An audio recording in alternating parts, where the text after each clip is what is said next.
What's up tout le monde, c'est votre animateur Coach Sam et aujourd'hui je reçois mon co-animateur Gab pour parler ensemble au show des entraîneurs, le show par des entraîneurs pour les entraîneurs. Et aujourd'hui on parle d'un sujet, en fait dans les derniers épisodes on a parlé de la popularité des entraîneurs présentement. Il y a beaucoup d'entraîneurs, mais je pense que ce qui est triste c'est de voir qu'il y a peu d'entraîneurs qui réussissent présentement. Je pense qu'on peut voir un petit peu le pourcentage. Il n'y a pas beaucoup d'entraîneurs qui réussissent nécessairement financièrement. Aujourd'hui, je vais voir ensemble, je pense qu'on a une business qui a réussi projet physique en tant qu'entraîneur, entreprise de coach. Puis je veux pouvoir donner aux gens qui nous écoutent, pour les coachs, pour les futurs coachs, quelques petites étapes de comment est-ce qu'on peut devenir un entraîneur à succès, comment est-ce qu'on peut réussir en tant qu'entraîneur envers nos clients, mais comment est-ce qu'on peut réussir financièrement aussi. Je pense qu'on peut leur donner des petites étapes, c'est ce que je veux parler avec toi aujourd'hui, mon gars. Yes. Donc, en premier cas, je pense que tu es une référence à ce niveau-là, au niveau de la quantité d'études. On en a parlé dans le dernier épisode. Tu as beaucoup d'études, beaucoup de compétences. Et j'aimerais qu'on parle ensemble. Selon toi, je pense que c'est important d'avoir les bonnes compétences et les bonnes études pour aider nos clients, mais aussi pour avoir de la crédibilité. Ouais. Comme j'ai dit, moi, dans la vie, une des choses que j'adore, c'est avoir raison. Puis c'est idéalement de tout savoir, même si je sais que c'est impossible. Fait que je me suis quand même rendu compte rapidement que ça me différenciait des autres entraîneurs. Ouais. Quand que dans le temps, je serais au Body Shop, mon premier emploi. Quand qu'un client posait une question, mais l'entraîneur à côté de moi avait aucune idée de c'était quoi la réponse, puis moi, j'avais la réponse. J'ai suivi un cours qu'un client posait la question au professeur en avant, puis il n'y avait pas la réponse, puis moi, j'avais la réponse, puis je l'ai donnée. Okay. Écoute, le sentiment n'est pas la même chose, mais aussi la crédibilité rendue là au gym n'est pas la même chose. Du fait que tu peux être entraîneur sans aucune formation, il n'y a aucune ordre qui régit ça, et Ouais. autant que tu peux faire une maîtrise en kin puis être entraîneur. Il y a vraiment...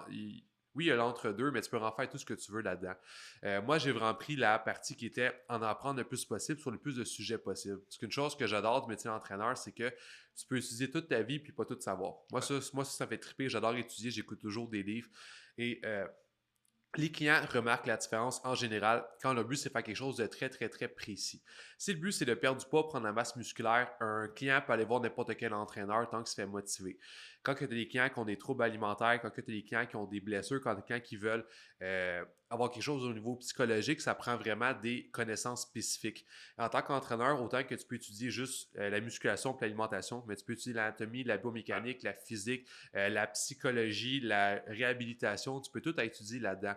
Donc, plus tu vas faire de formation, plus tu as des... en PNL, ils appellent ça des munitions. Là. Plus tu as des choses que tu peux faire pour aider ton client, plus tu as des options différentes à aller chercher. Et puis aussi, tu peux explorer un plus large bassin de clients, justement. Parce qu'exemple, si ton but c'était juste une ou deux formations, ben, tu vas être bon à faire perdre du poids, prendre la masse musculaire, mais pas tant plus poussé que ça. Quand tu as un client qui a une blessure, tu ne sauras pas nécessairement quoi faire. Quand tu as un client qui a des troubles alimentaires, tu ne sauras pas nécessairement quoi faire. Fait que tu peux vraiment chercher un plus gros bassin de clients, donner plus de résultats, il y a plus de chances qu'ils renouvellent parce que justement, tu as plus de connaissances, ils ont confiance en toi, ils ont des résultats. Puis les clients, c'est pas nécessairement toujours perdre 30 livres. J'ai des clients qui ont perdu 5 livres, sont bien contents parce que je les ai aidés au niveau qu'ils mangent mieux, mais que ça soit trop difficile, qu'ils s'entraînent sans douleur à leur épaule, des affaires comme ça. Fait que ça permet juste, dans le fond, de souvent donner plus de résultats, plus facilement, moins se casser la tête, avoir plus de confiance des clients. Ouais. Je pense qu'on a parlé justement dans le dernier épisode comme quoi nous ensemble on a une académie pour formation pour entraîneurs. Je pense qu'on est. Tu sais, on donne musculation 1, 2, musculation 2, nutrition sportive 2. En tout cas, on a 3 niveaux musculation et nutrition sportive. Je pense que c'est vraiment, comme on disait, des bases à l'avancée pour les entraîneurs. Et je pense que c'est un must à avoir au moins ces bases-là jusqu'à avancer pour bien maîtriser premièrement qu'est-ce qu'on dit, pas dire n'importe quoi, mais aussi pour avoir, comme on disait, la crédibilité nécessaire pour lorsqu'un client rentre dans ton bureau, être capable de montrer au moins que tu as un minimum de connaissances. Par contre, mon deuxième sujet, c'est de parler de niche. Tu as parlé un petit peu d'un grand bassin de clientèle. Je pense que c'est vrai qu'on peut avoir plusieurs types de clients, mais je pense que lorsqu'on veut viser trop at large, ça peut quand même créer d'autres problèmes au final. Et je pense que ça peut être relié justement au sujet aussi des études et des compétences. C'est que d'aller chercher des bases comme avec notre académie ou d'autres académies qui font justement des bases à l'avancée, comme je disais, c'est un must, mais par la suite, les études qui vont suivre, je pense que c'est là qu'on va peut-être décider d'aller un peu plus vers qu'est-ce qui reflète vraiment la niche, la clientèle qu'on veut viser. Parce que tu l'as dit, des études, il y en a à l'infini, honnêtement, tu peux en avoir, il n'y a juste pas de fin.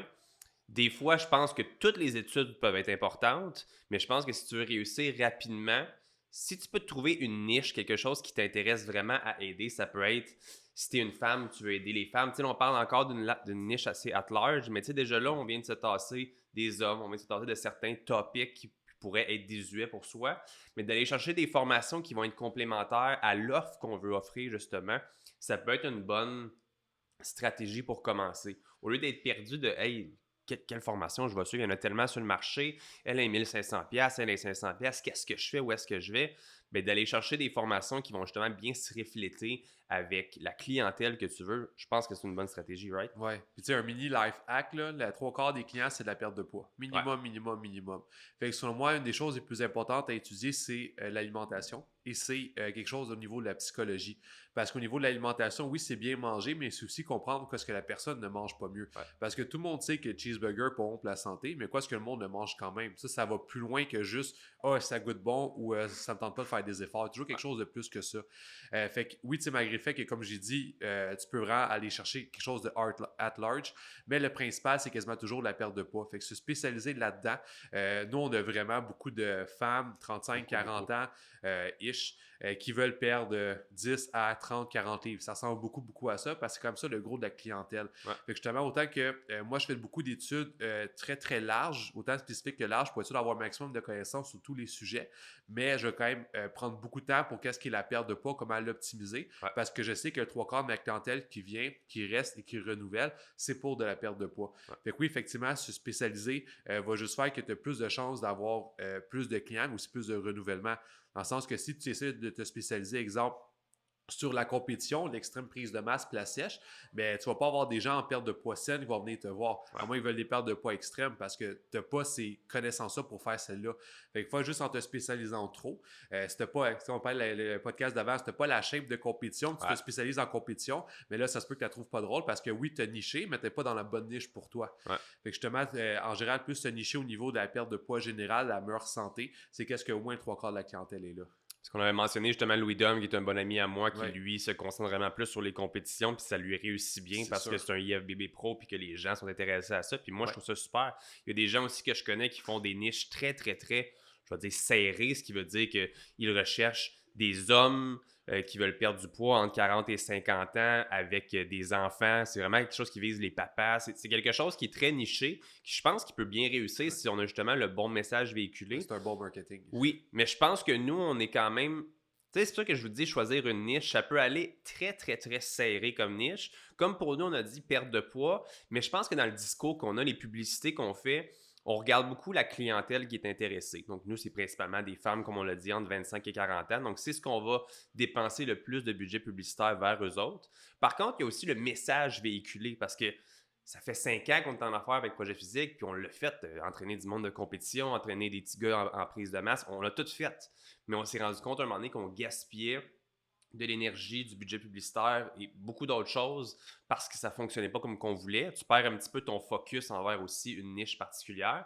Mais maintenant, plus que juste viser une niche en particulier, ça peut aller aussi dans le jargon que vous utilisez. Parce qu'au final, les vidéos qu'on va faire, on n'essaie pas nécessairement d'être éducatif, de dire vous devez faire tel mouvement pour optimiser votre prise. Non, ce qu'on va faire plutôt, c'est parler at large à nos clients de perte de poids et leur dire ensemble, on va abolir les restrictions. Ensemble, ce sera moins difficile qu'avec les autres. Ensemble, vous allez voir, on va vous encourager à mieux manger sans nécessairement dire adieu à votre verre de vin tous les soirs. Tu sais, c'est le genre de discours que nous, on tient, qui je pense fonctionne bien en ce moment, qui n'est pas nécessairement juste de dire « Hey guys, on vise les mamans, on vise une clientèle de perte de poids at large », mais le discours est tellement précis qu'on vise un type de clientèle particulière et c'est ce qu'on retire au final. Les femmes, 25-45 ans, sont intéressées par notre discours puis c'est comme ça qu'on a pu trouver notre niche. Fait que c'est ce que j'encourage les gens à la maison à faire, c'est à vous trouver justement pas la niche la plus petite sur Terre,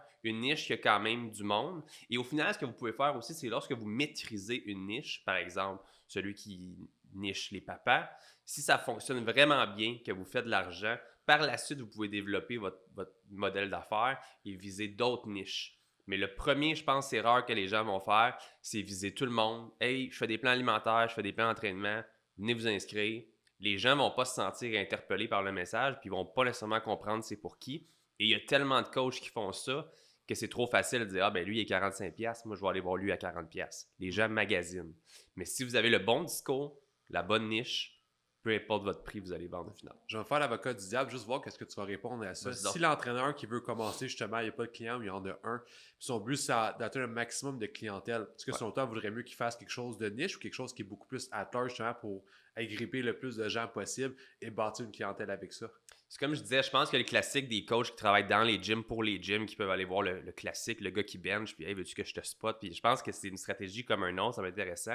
Le problème, comme je disais, at large, puis ce que je pense pas que c'est la bonne stratégie pour commencer, c'est vraiment le message véhiculé au final. C'est que il y a tellement de coachs, on en a parlé, c'est tellement populaire que si tu es trop at large, les gens vont utiliser lequel est le moins cher.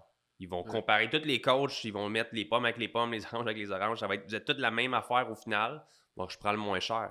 Si tu as une personne qui arrive et que son message est véhiculé de façon à ce que ce soit Hey, Marie, tu as 40 ans, je vais t'aider à perdre du poids sans trop être restrictif. Bien, la personne qui veut perdre du poids et qui trouve ça difficile de suivre un plan alimentaire, elle va se sentir interpellée par ce message-là, puis elle va acheter quand même que la personne est plus chère, juste parce que on a parlé de crédibilité, on a parlé de confiance. C'est une relation qui se bâtit aussi. Puis je pense que ce message-là, quand tu es niché, est plus facile à bâtir. Je pense que les deux peuvent fonctionner, mais je pense que pour aller rapidement, puis pour donner confiance à vos clients, puis pour les conserver sur le long terme, on est mieux de se pencher sur une niche. Comme je disais, pas la plus petite. Restez pas trop serré, mais si vous visez vraiment tout le monde puis que votre message est pour n'importe qui, n'importe quand, c'est à peine si un chien ne va pas vous écrire pour vous entraîner avec vous autres au final. C'est ce que je pense honnêtement. Puis c'est parce que je l'ai testé. Puis je me rappelle de struggle de comme pratiquement écrire à mes amis pour veux-tu payer 20$ pour mon programme, s'il vous plaît. Ouais. Je l'ai vécu. Donc au final, aujourd'hui, c'est autre chose. Je comprends. On a parlé de compétences, on a parlé de trouver des clients. Une fois qu'on a trouvé des clients, je pense que pour être un entraîneur à succès, je pense qu'il y a le côté motivation, il y a le côté discours, comme on a dit, qui peut conserver les clients, la confiance entre nous. Mais je pense que pour garder des clients, parce que tu peux avoir 1001 clients à tous les mois, c'est cool, l'argent rentre, mais ton client part tout le temps. Je pense que la rétention client est quelque chose qu'on doit parler quand même pour les gens à la maison. C'est important. Tu peux garder tes mêmes 10 clients toutes les semaines pendant des années puis faire la même argent que quelqu'un qui va avoir 1000 clients par mois différents. Honnêtement, la rétention, c'est super. On bâtit une confiance. Venez parler de produits plus chers par la suite, de services, c'est plus facile aussi. Mais je pense que pour ça, il faut donner des résultats aussi. Parce qu'on n'est pas dans un service où est-ce qu'on donne une feuille puis c'est fini. C'est quelque chose que la personne rentre dans ton bureau. Ça veut perdre du livre, il faut essayer de l'aider avec ça. Dans ton expérience, es-tu d'accord que pour garder les clients puis premièrement réussir en tant qu'entraîneur, il faut être en mesure de donner des résultats justement? Oui, autant que je dirais pas que c'est la chose la plus importante, mais ça reste une chose importante. Ouais. Puis les résultats, c'est quand même très très large parce que ça dépend vraiment des gens. C'est autant que la personne, exemple, elle veut perdre 10 livres. Ça veut pas dire qu'elle va renouveler parce que je vais dire en contraire. Ça veut pas dire qu'elle ne va pas renouveler si elle n'a pas atteint son objectif de 10 livres. Ça se peut qu'elle ait juste perdu 1 ou 2 livres, mais son alimentation, elle est trop facile, elle dort mieux, cette gestion va mieux. Tes résultats, ça peut être très très large aussi. Quand que je travaille, c'est plus facile, monter les marches, ça m'essouffle moins. Fait que les clients veulent toujours un minimum de résultats. Il y en a qui sont plus durs, qui veulent le maximum. Donc, ce minimum de résultats. Et tant que tu atteins quelque chose de large en résultat, dans le sens qu'encore une fois, la vie s'améliore, le sommeil va mieux, l'énergie, tout ça, la personne a de très bonne chance qu'elle reste. Parce que aussi, ça va peut-être être le coaching que je fais, qu'on fait, qui est vraiment d'expliquer à la personne comment ça fonctionne, les résultats. Autant quelqu'un qui veut perdre 30 livres tout de suite ne va pas venir me voir parce que moi, ça ne m'intéresse pas, je ne vois pas l'intérêt, puis c'est rare que ça fonctionne bien. Parce qu'en général, les gens vont le reprendre. Fait que si, par exemple, veut perdre 10, 20, 30 livres, mais t'expliques comment ça fonctionne. Ouais. Si on a confiance en toi, ils vont renouveler. Tant qu'il y a quelque chose qui bouge. Donc, oui, tu veux perdre 30 livres, mais aussi qu'on regarde tout le reste alentour. L'énergie, la concentration, la digestion. Par exemple, tu fais la réévaluation, elle voulait perdre 30 livres, elle a perdu 10 livres, mais elle se sent mieux alentour, elle va renouveler parce qu'elle a confiance en toi, parce qu'elle sait que son autre 20 livres à perdre, même savoir quelqu'un d'autre, les méthodes risquent quand même d'être semblables, ou bien ça se peut que ce soit plus difficile rendu là. Ouais. Fait que oui, la personne, elle veut des résultats, mais elle veut la confiance qu'avec toi, elle va être capable de l'atteindre, elle va être capable de le maintenir aussi avec ça. Fait que même si des fois, exemple, quelqu'un veut dire je veux perdre 30 livres, mais tant que ça bouge, tant qu'elle a confiance en toi, puis qu'elle voit un minimum de résultats, même si c'est pas la plus grosse affaire, en général, elle va rester. Fait que autant que j'ai du monde qui n'ont pas resté parce qu'ils ont juste perdu 20 livres sur les 22, autant que j'ai du monde que sur 30 livres, ils ont perdu livres, puis ils restent parce qu'ils aiment ça, être avec toi, être coaché par toi. Puis ils savent qu'en général, anyway, c'est leur effort qu'ils doivent faire. Ouais. Il y a beaucoup de gens que justement, il va perdre 2-3 livres, mais c'est parce que c'est eux qui n'ont pas fait les efforts. Fait qu'il ne va pas nécessairement changer de coach non plus parce qu'ils savent qu'ils vont juste le faire bien manger anyway puis que ça les aidera pas plus. Ouais. Je comprends. Puis honnêtement, c'est un bon point que tu as dit parce qu'au final, si tu leur fais comprendre que les résultats, c'est plus que juste un chiffre, ça balance, non, on le dit tout le temps, la balance, foutez-moi ça aux poubelles parce que c'est vraiment pas la chose la plus importante. C'est nous qui doit avoir justement ces valeurs-là pour nos suivis avec le pourcentage de gras. C'est nous qui c'est important, c'est même pas pour eux autres. Mais au final, si les autres choses sont améliorées, on est en mesure de dire qu'il y a eu des résultats. Puis tu l'as dit, la relation avec le client est super importante aussi. Moi, c'est pas arrivé dans beaucoup de cas, mais j'ai même eu des cas où j'ai eu pratiquement zéro résultat avec la personne parce que la madame n'était pas nécessairement motivée à s'entraîner, mais on avait des discussions pratiquement psychologiques. Comme j'ai dit dans le premier épisode, des fois, j'ai même agi en tant que psychologue. On faisait du cardio pendant 45 minutes, mais à jaser puis à faire du bien à personne. Mais la personne a signé pendant plusieurs mois parce qu'on lui faisait du bien. Puis je pense que c'est notre rôle aussi, je ne dis pas d'être psychologue, mais d'être là pour nos clients, d'être à l'écoute, de les aider. C'est un moment pour eux, des fois, de s'évader, de sortir du stress des enfants, de la job, de si ils s'en viennent pousser, pratiquement comme un coach de boxe le ferait pour t'aider à pousser dans le sac. Nous autres, c'est de les aider à pousser au gym au maximum, puis d'être là quand même pour les garder motivés, les garder souriants, les garder avec nous autres le plus longtemps possible. Je pense que c'est important, pas juste pour notre portefeuille, c'est important aussi pour la relation client. Fait que, Ouais, c'est non. un excellent point. Souvent, c'est que, tu sais, comme n'importe qui d'autre, ils ont des semaines stressantes. Puis ils savent que c'est 1 heure qu'ils vont passer avec toi, qu'ils n'auront pas nécessairement passé à autre chose. Ouais. Ça que ça va être des fois, c'est consultes et suivi, peu importe, dans le bureau, des fois, c'est entraînement dans le gym. Mais ils savent que c'est 1 heure qu'ils n'ont pas trop à réfléchir, qu'ils vont passer à quelqu'un qui apprécie. Pas quelqu'un qui est là pour leur remettre du stress, mais quelqu'un qui leur pose des questions sur leur vie, qui leur dit parle-moi de toi, puis je sens qu'ils vont leur faire attention. Fait que c'est 1 heure, des fois 2 heures, vu qu'ils sont en train des gens 2 fois par semaine, où est-ce que, comme tu as dit, ils peuvent s'évader, ils peuvent décrocher, leur cerveau est à off, ils vont juste pousser, tirer, puis ils ont confiance en toi. Fait que ça va leur faire du bien. Ouais. Puis moi aussi, ça m'est arrivé, justement, des gens qui restent là pendant 1 an, malgré le fait que ça bouge à peine, mais c'est parce qu'eux, à côté, ils font pas les efforts de mieux manger ou de plus s'entraîner, ils savent. Mais qu'est-ce qu'ils font, c'est que dans cette heure-là, ces 2 heures-là, ils se sentent détendus, te font confiance, la relation est bonne, fait qu'ils aiment ça passer du temps avec toi. Fait qu'ils te payent pour être leur ami, c'est quasiment ça. Mais c'est ça, ils ont les moyens, ça leur fait du bien. Puis aussi, ça va aller avec ton attitude rendue là. Il y a du monde qui n'aime pas ça, les privés. Moi, j'aime ça. Autant que tu n'es pas leur ami, mais tu es un peu leur ami. Tu es leur confident, tu connais leur vie, tu poses des questions sur eux. Fait que mentalement, ça les fait déstresser. Fait qu'ils vont quand même continuer à payer pour ça. Fait que oui, ils bougent. L'alimentation n'est pas tant haute, mais ils savent c'est eux. Fait que souvent, comme tu dis, cette relation-là, elle reste super importante parce que qu'est-ce qu'ils vont faire? Soit les clients vont revenir, vont renouveler ou bien aussi vont référer des gens. Ouais. Je vais promettre pour les gens à la maison qui nous écoutent, si vous êtes encore là durant cet épisode, on a parlé d'académie de formation pour entraîneurs. S'il y en a qui sont des futurs coachs, des gens qui sont intéressés, on vous donne un code promo de 10%, c'est SHOW10, donc SHOW10 pour avoir un 10% de plus pour la formation. Je pense que vous allez aimer ça. Honnêtement, nous autres, on a travaillé fort pour monter ça. Ça peut vous intéresser, vous allez pouvoir obtenir un 10% de rabais avec ça. Et on termine aujourd'hui pour parler d'entraîneurs à succès. Je pense qu'on va pouvoir faire d'autres vidéos pour vraiment en parler de plus en plus, honnêtement, en détail. Mais je pense qu'il est important aussi.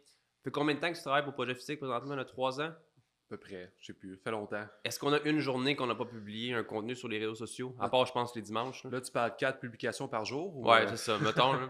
Au final, mon 4e point, c'est de parler de marketing de contenu. Bon, on peut parler rapidement des publicités quand même. Je pense que lorsque vous allez avoir débuté un moment donné après quelques mois de travail, les publicités peuvent être un bon réinvestissement quand vous faites, on donne un chiffre, vous faites quelques centaines de dollars par semaine. Si vous sortez un 10$ par jour pour mettre des petites publicités sur Facebook, Instagram, je pense que ça peut être super intéressant pour aller toucher un auditoire qui ne devrait pas vous avoir vu au final. Parce que vous avez vos amis Facebook, Instagram, organiques, les gens qui vous like, vous allez les avoir comme ça. Mais il y a beaucoup de personnes qui pourraient aimer vos services, mais qui vous ont juste pas encore découvert malheureusement. Et si vous avez suivi les autres étapes de justement avoir des compétences et être super niché et vous êtes bon pour donner des résultats pour le prouver aussi, je pense que ça peut être bon de faire des pubs par la suite pour aller attirer des personnes qui ne vous connaissent pas encore. Mais sans parler de trop de publicité aujourd'hui, je pense qu'on parle de contenu organique, du contenu que vous pouvez faire tous les jours. C'est ça l'important, puis c'est une chose qui a beaucoup fonctionné pour nous. Le marketing de contenu, ce qui veut dire de publier vraiment souvent, puis je ne parle pas de publier des photos de chats là, sur votre page, c'est de créer une page professionnelle pour votre entreprise, Instagram et Facebook, et de donner gratuitement du contenu régulièrement pour montrer justement vos compétences, pour venir justement segmenter votre niche. Si vous faites du contenu qui parle régulièrement au papa, les papas qui vont voir ça, ils vont être intéressés à vouloir continuer avec vous autres ou à au moins vous suivre avec ça. Donc, nous, c'est ce qu'on a fait depuis 2015. Moi, quand j'ai lancé la page Facebook, j'ai commencé avec le site web, des articles, des posts, des photos. Des photos, au début, c'était des photos de moi en chess. C'est comme les classiques du fitness. Avec les années, on s'est plus niché vers monsieur, madame, tout le monde. Mais pour vous dire quand même que votre contenu, quand vous faites pas juste vous montrer, parce que je pense que les gens en 2020 sont un petit peu moins acheteurs si vous êtes juste un gars en shape. Je pense qu'ils veulent voir un peu plus que ça. Je pense que de promouvoir votre contenu, donc de parler, ça peut être des recettes, ça peut être vos compétences que vous avez acquises, bien, le réapprendre à ces gens-là, peu importe comment bien faire tel mouvement, comment perdre du poids avec tel aliment, tel type de diète. Je pense que c'est des affaires qui peuvent être importantes parce que nous, ça a fonctionné, ça a créé de l'engouement. Comme j'ai dit, ça a segmenté notre niche de personnes qui sont un peu plus... Ils veulent pas trop de restrictions, ils veulent varier, ils veulent l'équilibre. Toi, es-tu d'accord que c'est une stratégie qui nous a été favorable si on parle de contenu? Quotidien, c'est beaucoup, mais je pense qu'on a décidé de travailler fort pour être capable de le faire le plus possible. Toi, as-tu vu l'impact justement sur notre quantité de clientèle avec du contenu comme ça? Ouais. C'est juste avant même qu'on travaille ensemble l'année d'avant, j'avais fait un vidéo par jour pendant C'est 365 vrai. jours sur Facebook, là, fait que Ouais, 365 vidéos. ouais, Autant que tu sais, à la fin, j'avais perdu des likes sur ma page, j'ai perdu des follow, mais j'ai gagné aussi des clients. Des gens qui disaient à force de voir ta face, j'ai l'impression que je te connaissais. Ça, j'ai eu une couple de fois ce commentaire-là. Fait que malgré fait, tu sais, c'était vraiment extrême, là, une vidéo par jour, c'est que c'est moi. Fait que si je fais pas ça extrême, je le ferai je le pas. fais Là. pas. Tu me connais. Ouais. Fait que oui, ça a vraiment aidé, même si, tu sais, autant que j'ai fait une vidéo que c'est une recette de poulet que je faisais, j'ai fait une vidéo que je parlais de n'importe quel sujet de ces 365 sujets différents. Là. C'est cool. Fait que ça a vraiment aidé à avoir beaucoup plus de clients, malgré le fait que les vidéos, c'était pas la grosse qualité, c'était chez moi, qu'on voyait avec le background, avec les boîtes pas serrées en arrière. Euh, Ça l'a beaucoup aidé au niveau de gagner des nouveaux clients. Puis après ça, justement, être avec toi. Pourquoi est-ce qu'entre autres, je vais être avec toi, qu'on travaille ensemble? C'est au niveau champ du marketing, des posts Facebook, que moi, j'aime pas vraiment ça. Ouais. Et quand je commence avec toi, j'ai vraiment vu la différence au niveau de la quantité de clients, la quantité de gens qui nous parlent sur Facebook, la même quantité de gens qui nous reconnaissent dans la rue, c'est n'importe quoi. Juste parce qu'ils nous voient souvent, notre nom apparaît souvent.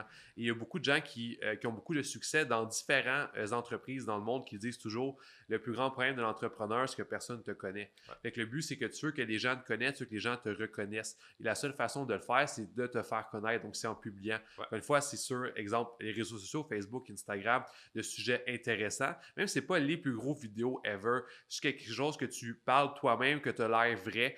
Nombre de personnes qui rentrent dans le bureau de Ah, mais tu sais, tu parles exactement comme dans ton vidéo. Oui, mais c'est parce que je suis la même personne. Je ne fais pas exprès d'être quelqu'un d'autre. Fait que les gens, en général, ils ont plus confiance, ils t'ont vu plus souvent. Et encore une fois, ils ont vu ton nom régulièrement. Ce qui fait que lorsqu'ils vont penser au mot Hey, je vais me prendre un entraîneur, il faut qu'ils pensent en premier à projet physique. Ouais. Parce que c'était pas publié, ils ont vu l'ordre des publicités d'une autre entreprise de coaching, il faut faire qu'ils vont aller avec eux. Fait que, ou les réseaux sociaux, malgré le fait que c'est rendu moins fort que ce l'était au niveau des reach avec Facebook, tout ça, tout le monde le sait. Mais la page Facebook est quand même très, on dit une bonne idée parce qu'encore une fois, sans ça, personne ne va jamais te voir. Fait que même encore une fois, si on ne parle pas de pub, si on parle juste de contenu organique à publier souvent, si les gens aiment ton contenu, il va réapparaître plus. Et là, mettre des pubs qui vont cibler certaines personnes, ça va juste aider à avoir un retour sur investissement. Ouais. Les gens faisaient des panneaux publicitaires, faisaient des annonces dans le journal, mais maintenant, c'est les réseaux sociaux, ça te revient moins cher le clic et te cher d'avoir beaucoup plus de clients nichés. Fait que oui, ça vaut la peine. Et la plupart des gens qui ne sont pas sur Internet, ne sont pas sur les réseaux sociaux, qui ne font pas de pub, sont juste en retard. C'est de l'argent qui dort. 100%. Tu sais, c'est pas je mets 100$, j'ai pas fait une cent, je mets 100$, puis j'ai fait au moins 100$, mais en général le double, le triple, le quadruple, dépendant de quoi ton modèle d'affaires est fait, puis à quel point tu es bon, puis tout ça. Ouais. Mais faut pas que tu vois ça comme une dépense, hein, comme un investissement qui va simplement faire que plus de gens apprennent à te connaître, apprennent à t'apprécier. Ça se peut qu'ils viennent juste te voir 1, 2, 3 ans plus tard. Ça nous est arrivé. Ouais. Ça fait 3 ans qu'ils te suivent, ils prennent de quoi. Puis ça, c'est arrivé littéralement. Souvent. Il y a un gars, mes anciens amis du cégep, ça fait 5 ou 6 ans qu'il me suit sur les réseaux sociaux, puis il a pris notre formation là, une couple de mois. Puis lui, il dit, je te suis depuis tout ce temps-là. Mais tu sais, j'ai jamais vu son nom, j'ai jamais vu ses likes, mais ouais. Il nous suit pareil, puis il a quand même pris quelque chose. Fait que ça, c'est un client dormant qui suit nos affaires. Puis malgré qu'il n'a jamais interagi, qu'est-ce qu'on fait, ça ne fonctionne pas. Mais là, 5 ans plus tard, prend quelque chose à 500$. Ouais. Ça va arriver, mais ça, c'est juste à force de publier, à force d'être présent. Ouais. Et encore une fois, des choses intéressantes. Tu ne fais pas des photos de chat à pu finir. C'est des choses sur l'entraînement, l'alimentation, peu importe, qui va faire que ta clientèle cible va apprécier et va vouloir te parler après ça. Ouais. Comme tu as dit, je pense marketing vidéo, j'en ai pas parlé, j'ai parlé de marketing de contenu, mais je pense que c'est une des choses qui fait que ça fonctionne aussi bien pour nous. Justement, tu as parlé de likes, etc. Je pense que c'est pas la chose la plus importante, même quand t'en perds, parce qu'au final, c'est des clients, c'est des personnes qui vont pas donner tes clients. Fait que ciao, Exactement. bye. Je pense qu'on fait plus d'argent que beaucoup de personnes qui ont des millions d'abonnés sur Instagram.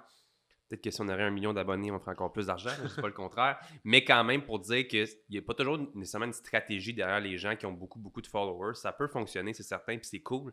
Mais je pense que l'important, c'est ceux qui vont te suivre, peuvent donner des clients parce qu'ils aiment ce que tu fais. Et quand tu fais une vidéo, c'est comme on se parle, nous deux, en ce moment, on parle de différents sujets, on est face à face. Bien, la vidéo, c'est pratiquement ça parce que tu viens montrer ton visage, tes mimiques, ta façon de rire, ta façon d'être fâché si c'est une vidéo plus sérieuse. Les gens achètent ça aussi parce qu'ils achètent le service, mais ils achètent aussi la personnalité de la personne. Puis je pense que pour nous, ça a été justement un gros win-win de ce côté-là parce que les gens ont aimé le contenu qu'on faisait puis l'information qu'on donnait, c'est sûr, mais en plus de voir nos personnalités qui étaient différentes dans l'entreprise aussi, ça les a fait se reconnaître en nous souvent et c'est ce qu'ils ont fait, qu'ils ont pu nous écrire et dire « Hey, j'ai vraiment aimé ta vidéo, j'aime ta personnalité, je veux travailler avec toi. » Donc, je pense que c'est une bonne stratégie pour les gens aussi qui veulent devenir entraîneurs de faire du contenu vidéo. Il n'y a pas besoin d'avoir une caméra à 5000$. Tu peux prendre ton cell pour commencer sur une petite application pour on l'a tout fait. On l'a fait honnêtement, puis ça fonctionne très bien. Un moment donné, top grade, c'est normal. Mais faire des beaux vidéos avec un iPhone aujourd'hui, c'est pas difficile.